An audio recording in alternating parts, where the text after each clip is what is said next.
উপায় নাই, কিছুক্ষণের মধ্যে আমাদের ইফতারের সময় হয়ে যাবে।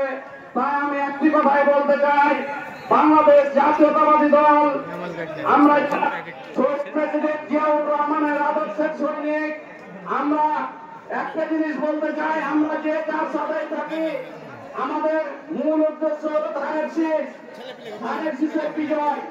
যদি ক্ষমতা যেতে না পারি, তাহলে আমরা যে যেখানে থাকি, যে সভাপতি হোক, যে সেক্রেটারি হোক, কাউকে কিন্তু কোনো লাভ নাই।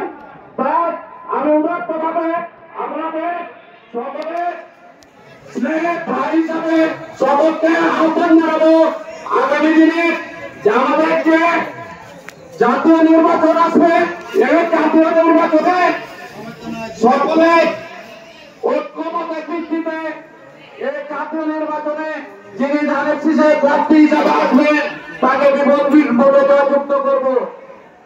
পরিশেষে সকলের সুস্বাস্থ্য ও দীর্ঘায়ু কামনা করছি।